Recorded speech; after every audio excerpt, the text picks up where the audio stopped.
This is a podcast of one's own, and today we're all here, all of our beautiful committee members, to talk about body autonomy. We had the session about a week ago, and Aurora and I did it together. And yeah, what did you think of the session? Did you like it? I loved it. I was so angry. Yeah. It's not an easy topic. Yeah. I think it was really good, and it was one of the sessions where I thought I'm so grateful that I have this safe space where I can just get angry for an hour, and I don't have to justify my anger, or I don't have to find solutions to my anger. It's just my anger, and that's fine, and I can live with that, and it's valid, and I can live with that for a 2-hour long session. And thank you so much. I feel like before we get into what body autonomy is, or into like anti-abortion laws in the States and that kind of stuff, it's important to mention the disclaimers that we had in the session as well. So we're not going to talk about sort of the religious side of it.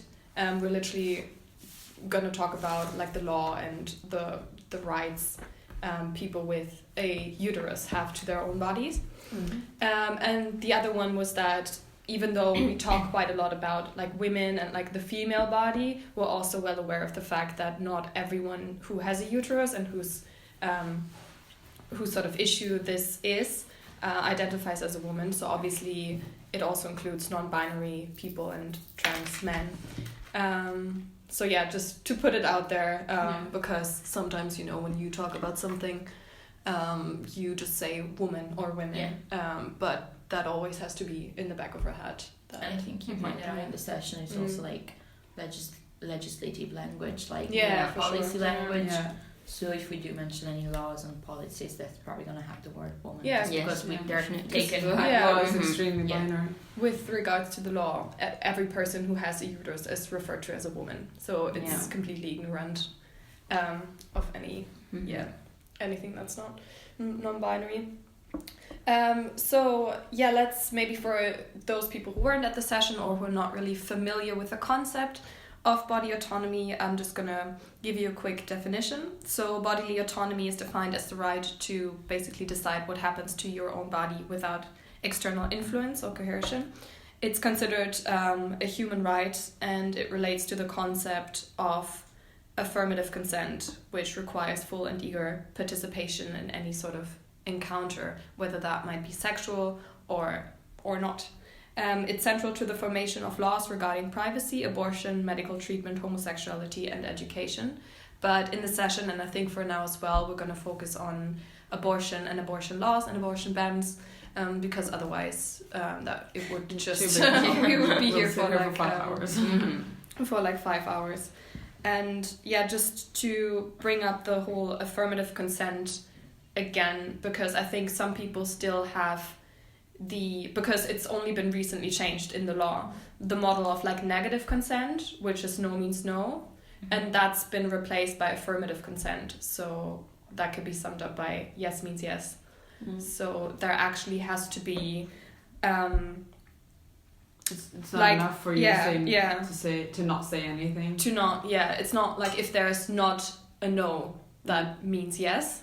So there actually has, and it's ongoing. Like, it can be obviously withdrawn at any point. So if you agree to sort of kissing someone, that doesn't mean that they have the right to push you to go all the way. And that's been recently changed in the law, which is obviously a good step to sort of define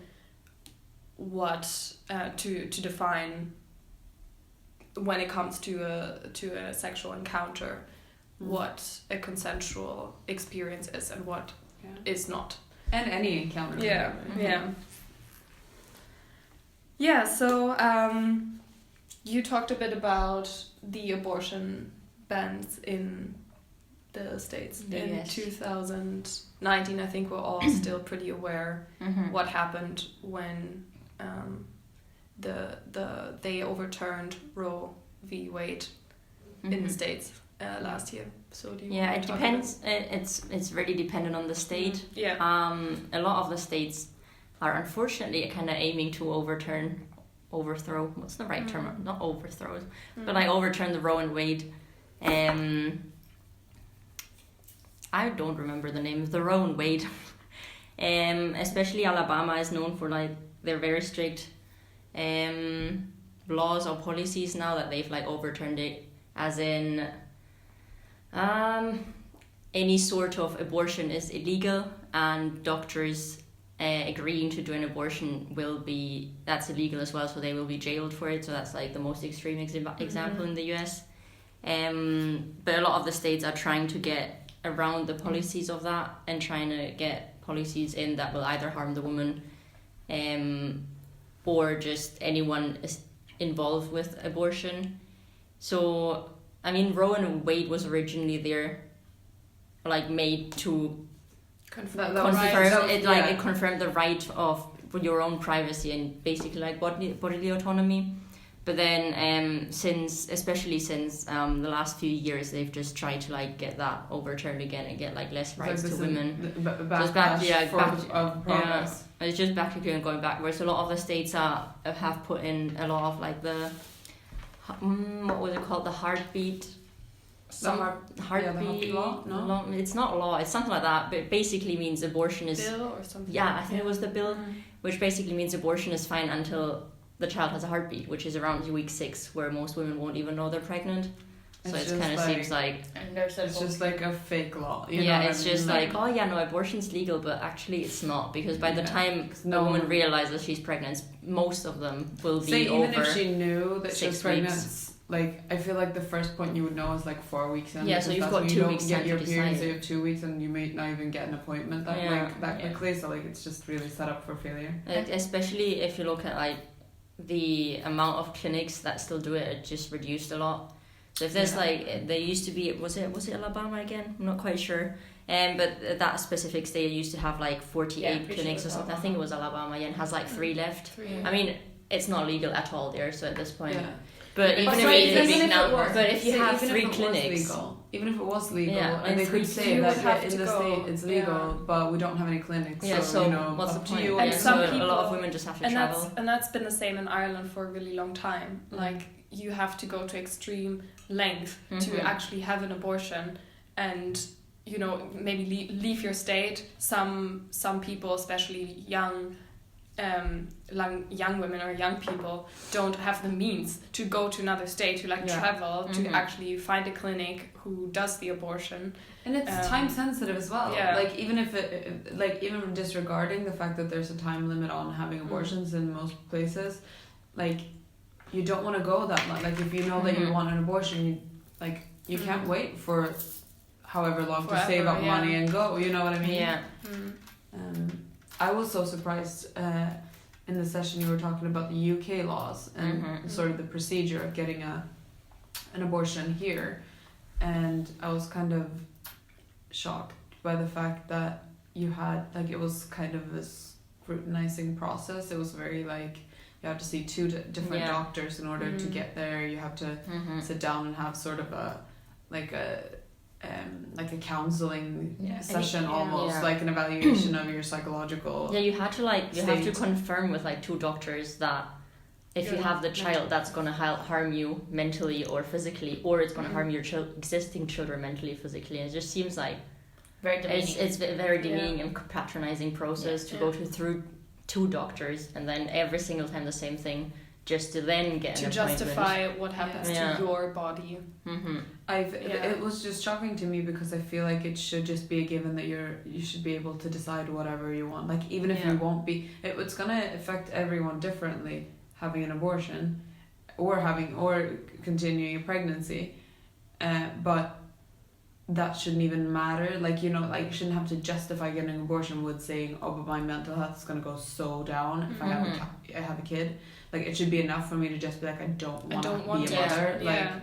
I also think it's, if you go through that process of having to say it twice, it's almost like, if you say it aloud enough, you may convince yourself to not do it, or you may not want to put yourself through it. I think it's a process that it's self-serving, that it already kind of It's designed to put funnels out yeah. the people that may not be as sure or maybe younger, and so they not really sure, intimidated. I know we're gonna talk about medicine next week, but if you think about like how historically women are less likely to report or like trust medical professionals, and then in order to have this big step, you have to go through two medical professionals, and just who may not be approachable to you or may feel yeah. like very authoritarian. Then you may just think, okay, I don't know what else to do other than do it illegally or not do it at all. And I think it's just a very I think it's like even being like continuously questioned and like having to justify several times the one thing that you want to do. Like it will, if you have that challenged repetitively, then that is that is quite traumatizing, I think. Yeah, definitely. So in the session we talked a bit about the whole pro-life versus pro-choice, which like the terms in itself are a bit, loaded with like judgment, but also like because pro-choice sort of implies like liberty, like the right to choose, and like pro-life is like the right to live, so it's quite it's such a like I've always had a problem with the word with the use of like pro-lifers, because you care about the life of this unborn like clump of cells basically, but you don't care about the life of this woman who's gonna. And always like of course like there's that whole thing that a lot of people point out in the session, that even though pro-life has some terms and conditions applied to it, because then if this life that you're trying to defend and save ends up being, I don't know, like part of the LGBT community or disabled or whatever, then it's like, actually we're not gonna support you in any way because we don't like. Usually it's people who don't believe in the welfare state who are pro-lifers. So it's like, then you're by yourself. Yeah, we've saved the child now. You would think that people that are pro-lifers would spend a significant amount of time advocating for children's rights and like working for charities and or helping single parents, single parents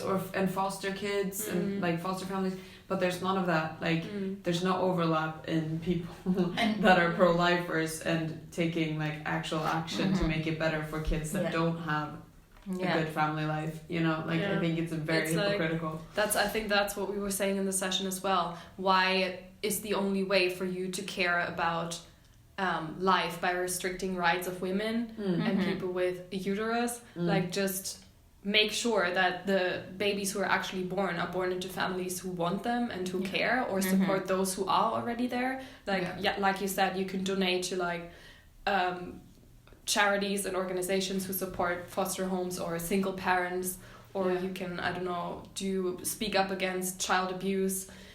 There's so much you can do for children, and it doesn't have to involve restricting the rights of women. I also think it's very hypocritical most of the times how pro-lifers, because they are attached to a sort of like religious morale or religious rationale, they're usually the ones who advocate against contraceptives, because the only real contraceptive should be abstinence, which is, well, my personal opinion is that it's obviously not that smart to propose that, because that has been proven by the amount of time that people get pregnant to not be actually effective. That whole idea of, well, we should practice abstinence and only then by abstinence will we not, like, that is like, if you actually are pro-lifer, if you actually are against abortion, you should propose means to objectively prevent people from getting pregnant in the first place, and that is not by preaching abstinence, that is by providing sexual education from a young age, that is by providing contraceptives from a young and easily accessible contraceptives that are not super expensive or they are free of judgment and free of any sort of scrutiny and taboo. And I think, for example, during the session we watched a talk from some of the pro-lifers. Pardon me, but I'm missing the name. And he was talking about this analogy of somebody that made, some pro-choicers made about how, well, if you have an abortion, it's basically like if a violinist gets attached to your body to survive, and then one day you just decide to kill him because you don't like the sound of the violin. I don't know, it was a very bad analogy in the first place to choose. I think there are many more appropriate analogies from the pro-choicers that could have been chosen, but even the argument that was made against, I was like, no, imagine that attached to your body is a child that is your sick. child. It's your child that is sick because of something that you have done, that you're trying to murder because it's an inconvenience to you, and that is absolutely wrong on so many levels. That is one of the things that made me the most angry. The idea that it's your own fault, and it's not even you and your husband or you and your partner or you and your boyfriend did. It's you were the one who did it. Exactly. But it takes two to tango, and women don't just get magically pregnant by themselves. So it's just like you, obviously, like it was a big mention in the session, we said it before, it's just a scrutiny on how women use their body, and it's just it's your fault if you get pregnant. You should. There's this idea that women should be punished. It's like you know that what you're gonna get when you have sex, so now you just have to suck it up and live with it, and it's completely ignorant of how of like the damages and the possible risks of a pregnancy to your body. It's like, oh, it's just 9 months, come on, like it's not that bad, while actually like some of the things that happen during pregnancy, it's not just like your physical health that's at risk, but also like depression and anxiety are quite common. Like even postpartum depression, or even what you were saying as well, Victoria, about how a lot of the arguments that come for pro-lifers are based in religion and abstinence, and like just promoting abstinence as well is just another form of restricting women using their bodies to like in the way that they want to. And I think it makes no sense, because this is a generalization, but like a lot of pro-lifers are going to be conservatives. A lot of them are going to be heterosexual. They're going to be very unlike, no, but they're like, this is a generalization, but I will like continue for the purpose of the argument. Like if you're promoting abstinence or to one of the two in a heterosexual, that's just gonna, it's to the benefit of heterosexual men that heterosexual women want to have sex with them. So I don't understand why it should be an argument to like not do it, because everyone's gonna have a shit time. Very quickly on that, there is that post that goes around Facebook, which I know it's not a very reliable source, but bear with me, which is saying basically in some, like, if a woman has one intercourse that gets pregnant in a year, she can only get pregnant once. If a man during a year can get somebody pregnant literally 365 days. So why are we controlling women's body when... Probably more than that. Oh, for sure. That's the question. You know, why are we controlling women's body when statistically, numerically, they're not the one who... Even when it comes to can procreate the most. Like, why do women have to take hormones if they are literally the time a month they can be pregnant is like 48 hours? Why do we have to take these every single day, or why are we expected to take these? It's ridiculous. And there's also this like notion that I hear all the time, not just by pro-lifers, but also just that people seem to think that abortion is like traumatizing, like inevitably traumatizing for all women. Which, like, as I said in the session, obviously it can be traumatizing when you're forced to have an abortion, which we've learned in the session is a thing that happens. For example, to people with disabilities, they are forced to have an abortion because apparently that's the law. They're taking away their bodily autonomy from the health system because they deem them not able to take care of a child, which is as horrible as being forcing someone to terminate. So that that happens as well, and under these circumstances, obviously, an abortion would be traumatizing. Also, if you actually want the child but you feel like you can't because of your financial situation. I'm not saying abortion is never traumatizing. I'm just saying that there are actually a lot of studies being done. One, for example, is a study of the University of California, San Francisco School of Medicine in 2015 that showed that the majority of women does not, in fact, regret having an abortion. So they questioned 670 women about the impact of their abortion, and 95% said it was the right choice for them at the time, and they did not regret it. So stop wasting tax money on these studies when research has shown multiple times that the only thing that is in fact traumatizing is taking away your choice and taking away your agency. And creating stigma and creating shame around it. And also creating like generational trauma. Like if you if you don't want a pregnancy that is going to in one way or another translate down to your family when the child is born. Like I'm not saying that an unplanned pregnancy and you maybe like would have wanted to have an abortion and then you have your child. I'm not saying it's impossible for you to like have a loving relationship with your child. Not but it depends on the circumstances. But it's going to be like difficult because there's a reason you wanted the abortion in the first place, whether it be that you just don't feel ready to be a parent, or that you just don't want to be a parent, or that you don't have the financial means to bring up a family. I think there's more worry about the physical health of the cells within a woman's body than all of the emotional and psychological consequences of when a child is actually born. There is so little consideration still, despite the huge psychological progress that we've made. There's still so little consideration about how important a child's early life is. Where people are like you were saying, it's just 9 months, but it's not just 9 months. It's being able to provide a safe environment where the child can have a good enough childhood where it doesn't have to, the child doesn't have to then spend the rest of his life unpacking what has happened in his early childhood. There's also like 9 months is not, it's not like it's not. It's a long time to be pregnant, but it's not a long time to like shift your whole entire life. If you were not prepared to have a child, then you have to have it. Like it's literally gonna disrupt your social life, your work life, literally. Everything. And even if you think about how difficult it is to be hired when you're pregnant. Like 9 months. Oh yeah, I'm gonna go find a job. No, but like 95% of the time you're not gonna get hired if you're pregnant.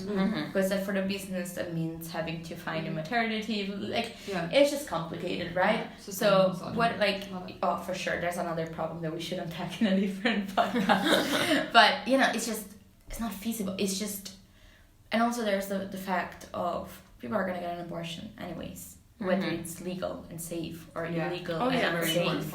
The problem should we save the life of the unborn cells, or should we save the life of the actual human being that is carrying on that pregnancy that may die if abortion is not granted to her? Because there are some like very violent ways in which women have gotten abortions where abortion is not legal. Yeah, there are statistics that show that in countries where abortion access is restricted, that there are it's not like there are fewer dead fetuses, but like more dead mothers, and like 5 to 13%, I think it is, of maternal mortality results from unsafe abortion.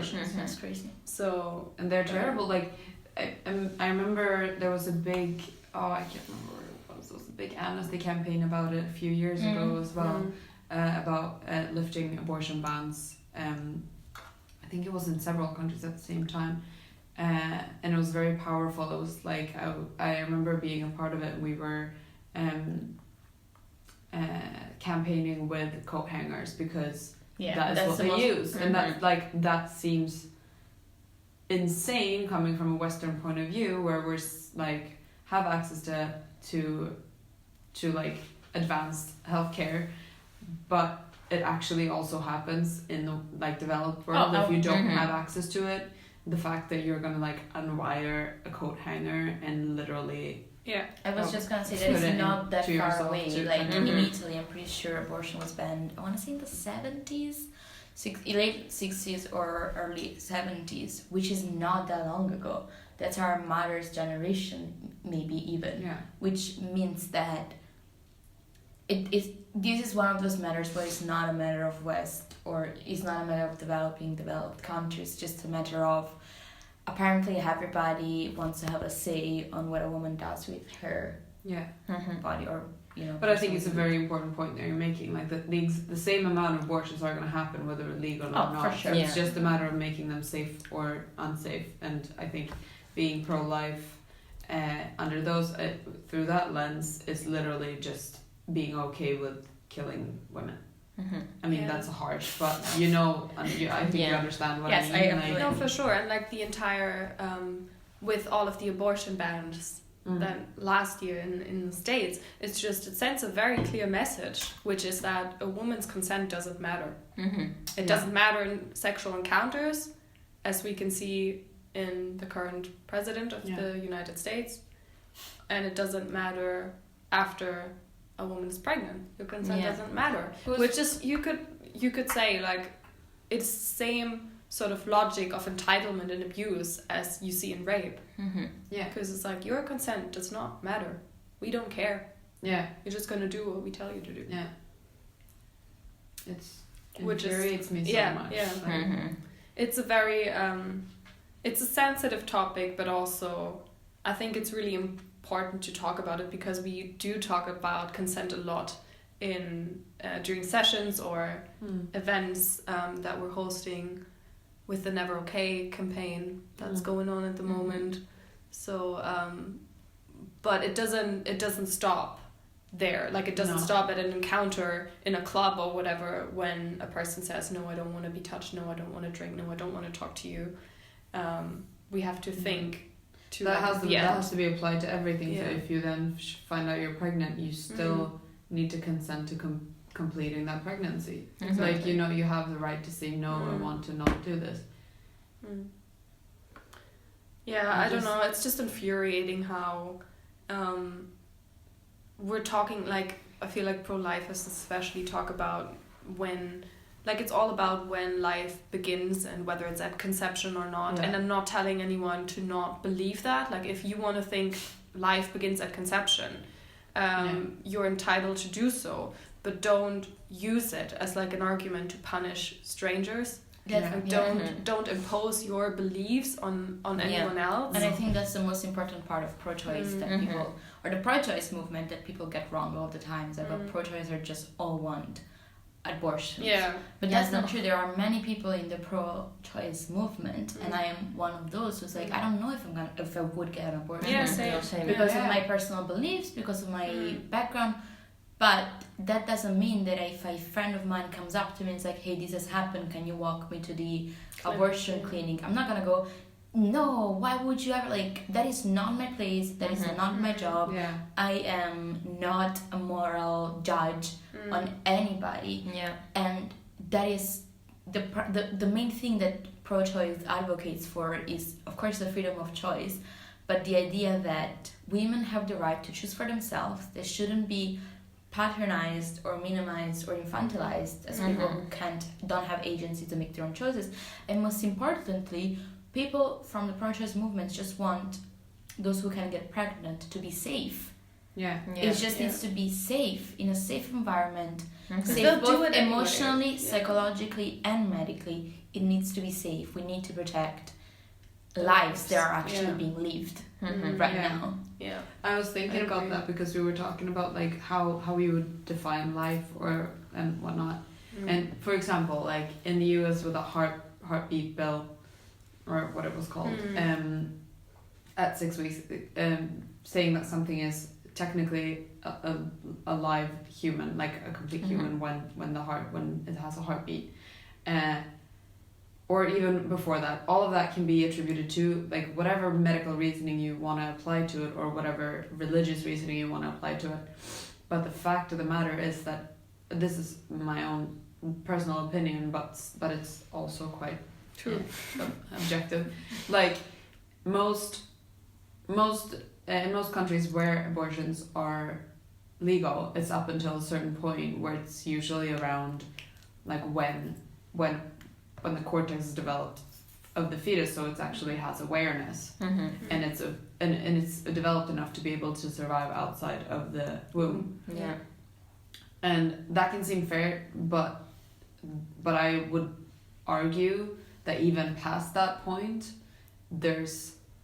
even though there's an awareness there's a lot of things to take into account, which is the fact that this person that is pregnant has a whole life of experiences and memories and relationships, and that's a life that's been going on for a long time, and comparing that to a life that's not barely started, even though there's some type of awareness, is also quite unfair in my personal opinion. And I'm not saying like kill babies. I mean, that's not what I'm saying, but I think it's an unfair comparison to be like. Yeah. And I just feel like there's a lot of false information, because you remember in the session when we watched when they talked in the third presidential debate in 2016, when Donald Trump and Hillary Clinton talked about overturning Roe v. Wade. And Donald Trump was basically like, Hillary gave a lot of good points, and she said, especially towards the end of a pregnancy, if a woman decides to end it for whatever, like most of the time it's a medical reason, because her own life is in danger. Because if it had gotten to that point, you obviously did not those are go the for most an abortion. those are the most painful decisions for a family and the most intimate ones, and her point was basically that the state has no business in sort of intervening and deciding what happens with that pregnancy. And the only point Donald Trump made, and he would repeat it over and over again, was that under the current laws, it's legal for doctors to rip babies out of the womb in like 2 days before the due date, which is complete nonsense. Which she pointed out. She was like, this sort of scare rhetoric is just incredibly unfortunate. But he repeated it over and over again, and those are the things that stick with people. So. Is that rhetoric, like just ripping a child out of the womb? It's so 2 days before due date. Like obviously everyone knows that if it's 2 days before due date, it might as well have been born. So it's a living, breathing, it's a complete baby. But like just the fact that he's phrasing it like that sticks with people, and that's so like potent and so fucking scary that he's saying that. And it paints a completely like untrue picture of what actually happens. Like, why on earth would a person who does not want to be pregnant wait till 2 days before she's due or they're due to decide? Like, that does not happen. No, but it's also that's how an abortion. That's having a stillborn baby. You know, like I also think, like how she was saying it as well. Clinton was saying that this is very rare that it happens, and if it does, it's because the doctors come forward to the woman and saying like, listen, I know it's late in the pregnancy, but if you continue it, you've got these conditions, it's a risk for your life, and it's not going to be an easy decision to say, okay, well, I want to live. What makes me angry with like ripping out the baby 2 days before is just not just the fact that it's just ridiculous language that doesn't happen, but also the fact that it just diminishes. At that point, if someone has waited until 2 days before their due date, they probably did want that child, or they're like possibly going to put it up for adoption, but in most cases they did want that child, and it's just diminishing the pain someone would feel like having lost that child 2 days before, just being like, she just ripped it out, because no one would do that, like rip out the child 2 days before. You haven't gone through 9 months just to be like, bye. It's such a bloody and violent image too, which creates such like a, I don't know, just overall just like you guys were saying. Also, this is the man who doesn't care about ripping families apart at the border. True. But you know, like I think it's so fucking upsetting, the people that are actually in charge of these bills and laws. Like in a lot of places, the laws are so restrictive that it's even having a miscarriage. You can be prosecuted for an illegal abortion, which is, I mean, absurd. I don't even need to say what it is. It's absolutely absurd. It's just, I don't know, I feel like the debate, sort of like pro-lifers make the debate about the question when fetus sort of when it becomes alive and is therefore like worthy of protection, and the actual question, in my opinion, which is when women are allowed to be people and are therefore worthy of protection, is not asked, and that's what's really upsetting. So food for thought for everyone who listened, and I mean, I know we're gonna probably step on some people's toes with our opinions, but we're not afraid of that, and we're also not afraid of your comments. So if you have an opinion on this, whether you agree or not, please let us know. We might pick it up in the next podcast. And the nominations are still open for the Sports and Softball. So we know we won quite a few awards last year, but we've been doing a lot of work this past year. It's been good. So if you like what we're doing, please put in a nomination for us. It doesn't have to be long at all. Just we'd be really happy about that. And so I think we can stop next week here. We're talking about gender bias in medicine, so that's going to jump off a little bit. It's going to tie in with this topic quite well. So stay tuned for that. Bye. Bye.